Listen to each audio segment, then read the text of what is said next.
जय हिंद, वंदे मातरम। मेरा नाम सुबूही खान। एक बहुत अहम मैसेज आप लोगों तक पहुंचाने के लिए आज आई हूँ। राहुल गांधी जी ने एक ट्वीट करी है कि हमारे माननीय प्रधानमंत्री नरेंद्र मोदी जी के जन्म दिवस को राष्ट्रीय बेरोजगारी दिवस के तौर पे मनाया जाना चाहिए।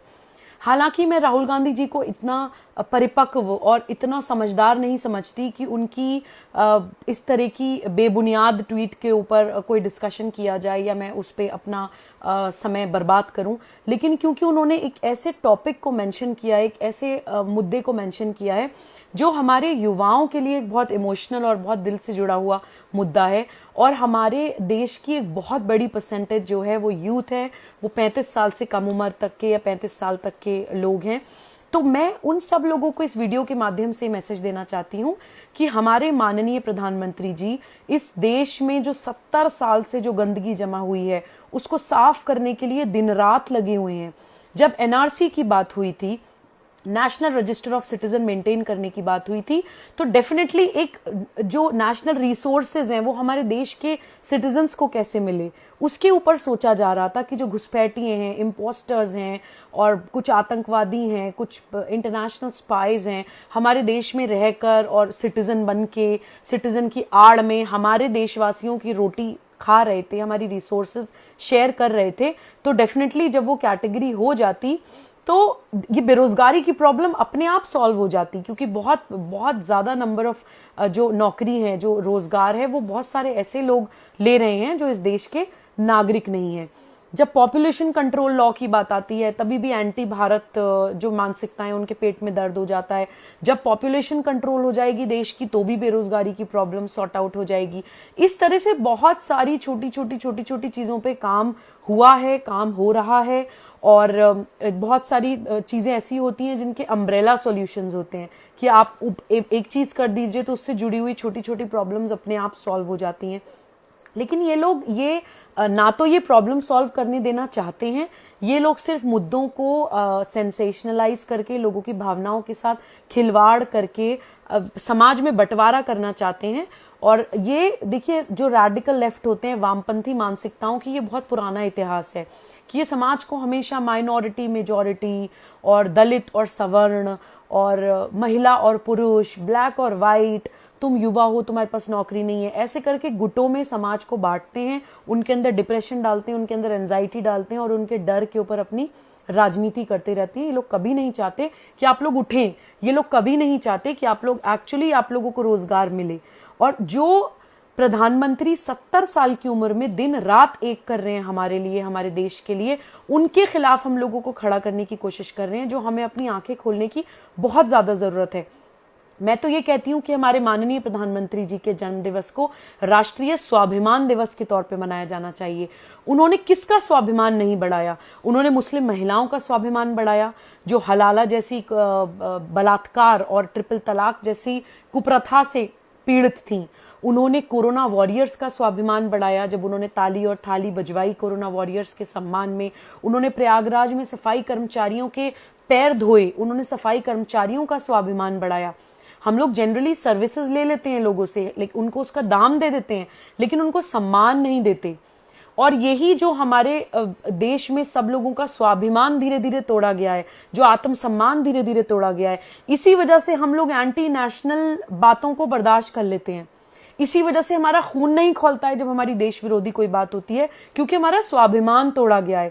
तो हर तबके का, हर सेक्ट का, हर सेक्शन का जब एक राष्ट्र के तौर पे, एकात्मता के तौर पे, एक समाज की तरह जब उत्थान होगा, उनके स्वाभिमान को जगाया जाएगा, तो भारत नेचुरली खड़ा हो जाएगा। उन्होंने स्वाभिमान बढ़ाया हमारे अयोध्या के साधु सन्यासियों का। राम मंदिर निर्माण जो सदियों से अटका हुआ था, उसके लिए डेफिनेटली जुडिशरी का तो रोल रहा ही है, लेकिन रूलिंग पार्टी की नीति और नियत और एक पॉलिटिकल विल की बहुत ज्यादा आवश्यकता थी राम मंदिर निर्माण के लिए, वरना शायद अभी भी हम वो जो खुशी वाला दिन है वो नहीं देख पाते, जो हमारे लिए एक गोल्डन डे हमारी भारतीय संस्कृति के लिए रहा है। राम मंदिर निर्माण का जो भूमि पूजन हुआ है, जो शिलान्यास हुआ है, उसके लिए शायद हमें और ज्यादा थोड़े सालों तक तरसना पड़ जाता। और मैं तो बल्कि ये बोलती हूँ कि जब हमारे प्रधानमंत्री जी रामलला के सामने उन्होंने साष्टांग प्रणाम किया है, हमारे प्रधानमंत्री जी लेटे हैं भगवान श्री राम के आगे। हमारे देश का रामत्व उस दिन जाग गया, हमारे देश का रामत्व खड़ा हो गया। वो लेटे हैं लेकिन हमारा खोया हुआ स्वाभिमान खड़ा हो गया, हमारी भारतीय संस्कृति की खोई हुई अस्मिता का शिलान्यास हो गया। तो ये सारी चीजें हमें सोचने की जरूरत है। जब 9 बजे 9 मिनट में वो दिया जलाने को का आह्वान करते हैं, तो वो हमारे अंदर वो आत्मविश्वास जगाने की कोशिश कर रहे हैं कि कितनी भी बड़ी बीमारी हो, कितनी भी बड़ी परेशानी हो, हम लोग एक देश की तरह, एक राष्ट्र की तरह, एक समाज की तरह बड़ी से बड़ी परेशानी से सकुशल निकल सकते हैं। वो बिलीफ, वो भरोसा अपने अंदर हम कैसे फील करें, उसका उन्होंने आह्वान किया। जब उन्होंने आत्मनिर्भर भारत का आह्वान किया, तो उन्होंने हमारे अंदर वो फीलिंग डालने की कोशिश करी कि हम भारत विरोधी मानसिकताओं के गुलाम ना बने, हम ऐसी इंटरनेशनल पावर्स के गुलाम ना बने, उनकी वो जो कमर्शियल मोनोपोली है उसके ऐसे गुलाम ना बने कि वो हमारे ऊपर हावी हो जाएं। नो डाउट इंटरनेशनली एक म्यूचुअल डिपेंडेंस होती है कंट्रीज के बीच में, चाहे इंसानों का रिश्ता हो या कंट्रीज का रिश्ता हो, एक म्यूचुअल डिपेंडेंस होती है, लेकिन टॉक्सिक डिपेंडेंस नहीं होनी चाहिए। वो भावना हमारे अंदर जागृत करने का उन्होंने काम किया। जब उन्होंने बीच पे सफाई करी, जब उन्होंने समुद्र तट पे प्लास्टिक की बॉटल्स उठाई, तो उन्होंने पूरे 135 करोड़ लोगों को ये मैसेज देने की कोशिश करी कि ये भारत माता, जब हम बोलते हैं, जब हम भारत माता की जय बोलते हैं, तो हमें हमारे देश की नदियों को, हमारे देश की जमीन को, हमारे देश के जंगल को, हमारे देश के सारे नेचुरल रिसोर्सेज को अपनी माता के अंगों की तरह समझना है। स्वच्छ भारत अभियान हमें चलाना है, हमें अपनी भारत माता को स्वच्छ रखना है, हमें अपनी भारत माता को साफ रखना है। तो इस तरह से धीरे धीरे करके उन्होंने हम लोगों के अंदर इतना ज्यादा आत्मसम्मान, इतना ज्यादा स्वाभिमान जागृत कर दिया है, जो हम लोगों को डेफिनेटली बड़ी बड़ी प्रॉब्लम से लड़ने के लिए बहुत ज्यादा हेल्प करेगा।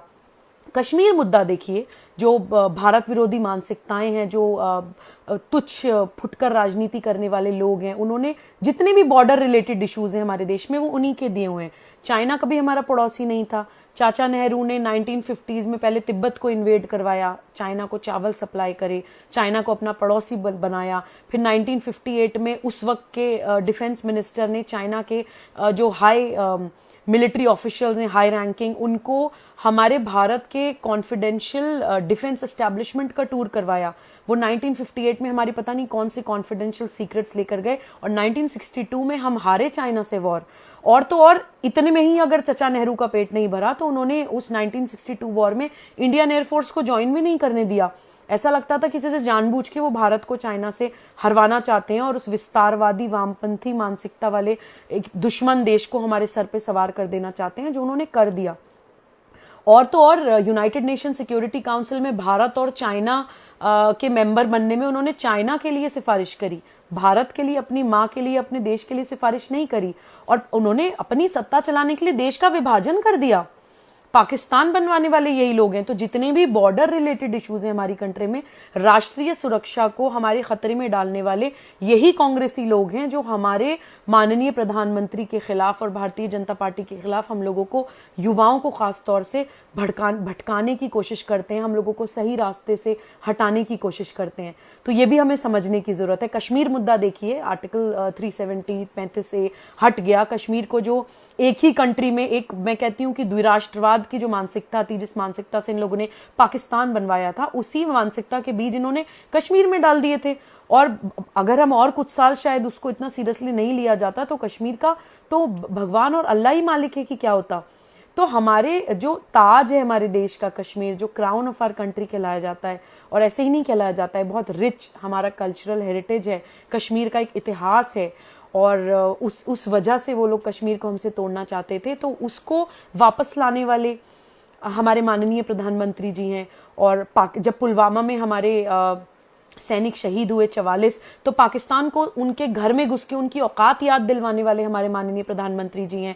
आज तक मैं एक एग्जांपल आपको देना चाहती हूँ कि नॉर्थ कोरिया पे आज तक अमेरिका कभी अटैक नहीं कर पाया है, सिर्फ इस डर की वजह से, क्योंकि उनकी मिसाइल रेंज में है, न्यूक्लियर पावर होने की वजह से। लेकिन पाकिस्तान को न्यूक्लियर पावर होने के बावजूद उनके घर में घुस के उनकी औकात याद दिलाने वाली, नो डाउट हमारी जल थल वायु सेना, हमारा डिफेंस तो है ही, लेकिन हमारी डिफेंस जल थल वायु सेना का जो मनोबल बढ़ाने वाले, उनको फ्री हैंड देने वाले, उनका भी स्वाभिमान और आत्मसम्मान बढ़ाने वाले डेफिनेटली हमारे माननीय प्रधानमंत्री जी के नेतृत्व में हमारी प्रेजेंट गवर्नमेंट काम कर रही है।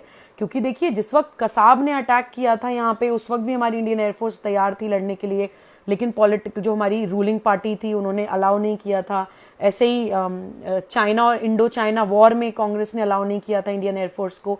तो आर्मी के ये लोग हाथ बांध देते हैं, पॉलिटिकल पार्टीज, जांच एजेंसीज को पॉलिटिकल प्रेशर में ले लेती हैं और पुलिस को काम नहीं करने देते हैं। और तो मतलब किस तरह से ये लोग हमारे देश के खिलाफ एक पूरा एजेंडा के तहत एक स्ट्रैटेजी चलाते हैं।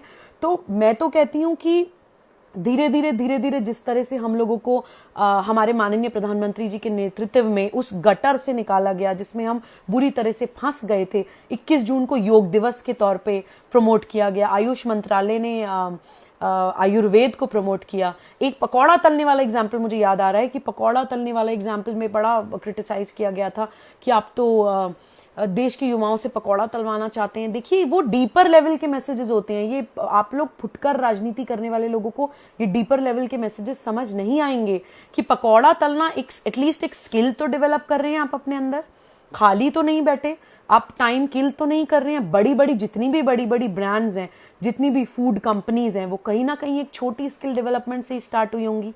किसी भी बीकानेर वाला हो, हल्दीराम्स हो, अमूल हो, और या पिज्जा हट हो, KFC हो, छोटी छोटी स्किल डेवलपमेंट से स्टार्ट हुई होगी। तो वो जो एंटरप्रेन्योरशिप की जो हमारी फीलिंग्स युवाओं की खत्म हो गई है, जो स्किल डेवलपमेंट हमारे युवाओं का खत्म कर दिया गया, उसको जागृत करने के लिए वो बहुत अच्छा एग्जाम्पल था। लेकिन ये लोग नहीं समझेंगे। अभी कुछ दिन पहले हमारे माननीय प्रधानमंत्री जी मोर को दाना खिला रहे थे, तो उस पर ये लोग क्रिटिसाइज करने लगे थे। एक्चुअली मोर हमारा राष्ट्रीय पक्षी तो कहलाता ही है, मोर का खाना होता है सांप। और जितने भी देश को डसने वाले जो सपोले हैं, जितने भी आस्तीन के सांप हैं, जिनको हम लोग अपना समझ के आज तक दूध पिलाते रहे, उन लोगों में ये डर लाजमी है आना कि माननीय प्रधानमंत्री जी मोर को दाना खिला रहे हैं, तो अब हमारे जैसे सांपों का तो पता नहीं क्या ही होगा। तो ये भारत विरोधी मानसिकताएं, ये वामपंथी विचारधारा, ये रैडिकल लेफ्ट विचारधारा और उस तरह की मानसिकता वाले लोग जो शाम को 7 बजे के बाद गांजा फूंक के पता नहीं कौन से दुनिया में विचरण कर रहे होते हैं, वो एक योगी की मानसिकता नहीं समझ सकते। वो उस हायर कॉन्शियसनेस लेवल की बातें नहीं समझ सकते कि हमारे माननीय प्रधानमंत्री जी जो सुबह 4 बजे उठ के योगा करते हैं, वो क्या सोच रहे हैं, उनके किस एक्शन का क्या सॉल्यूशन है या क्या कॉन्सिक्वेंस है देश के लिए, कितना आगे का कितना विजन है, कितना फोरसाइट से वो देश के लिए सोच रहे हैं। वो बातें या तो ये लोग समझते नहीं हैं, या कुछ लोग समझते भी हैं, जानबूझ के उसको तोड़ने की कोशिश करते हैं, और जो हमारे देश के भोले भाले लोग हैं उनको भटकाने की और तोड़ने की कोशिश करते हैं, गुटों में बांटने की कोशिश करते हैं। तो मैं यही बोलती हूँ कि हम सब एक हैं, हम सब लोगों की आत्मनिर्भरता, हम सब लोगों का स्वाभिमान, हम सब लोगों का शौर्य और पराक्रम का बोध अब जाग चुका है, जिसको अब हम मरने नहीं देंगे। हम अपने माननीय प्रधानमंत्री जी के साथ कंधे से कंधा मिलाकर खड़े हैं। राष्ट्र को जरूरत होती है स्वाभिमान की, राष्ट्र को जरूरत होती है आत्मसम्मान की, राष्ट्र को जरूरत होती है आत्मनिर्भरता की, धर्म बोध की, शौर्य बोध की, अपने सही इतिहास को जानने की। जब इन सब चीजों का जागरण राष्ट्र में हो जाता है, जब ये वाली फीलिंग्स राष्ट्र के अंदर जागृत हो जाती हैं, तो बाकी सारी चीजें, गरीबी की प्रॉब्लम, बेरोजगारी की प्रॉब्लम, अर्थव्यवस्था की प्रॉब्लम, महिला सुरक्षा, राष्ट्रीय सुरक्षा, ये सारी चीजें नेचुरली बाय डिफॉल्ट ठीक हो जाती हैं। तो इसलिए मैं चाहती हूं कि हम सभी देशवासी हमारे माननीय प्रधानमंत्री जी का जन्मदिन हर साल राष्ट्रीय स्वाभिमान दिवस के तौर पे मनाएं। आज के लिए मैं यही मैसेज देना चाहती थी, और इस वीडियो के माध्यम से हमारे प्रधानमंत्री जी की दीर्घायु के लिए बहुत बहुत दुआ करती हूँ। ईश्वर से, भगवान से, अल्लाह से प्रार्थना करती हूँ कि उनको खूब लंबी और सेहतमंद जिंदगी दे, और भगवान उन्हें हमेशा धर्मबोध और शौर्यबोध से काम करने के लिए ब्लेस करता रहे, और वो अपने कर्तव्य का पालन इसी तरह से करते रहें। और हम लोग भी 135 करोड़ लोगों की जनता कंधे से कंधा मिला के हमारे प्रधानमंत्री जी के साथ है। जय हिंद, जय भारत, वंदे मातरम।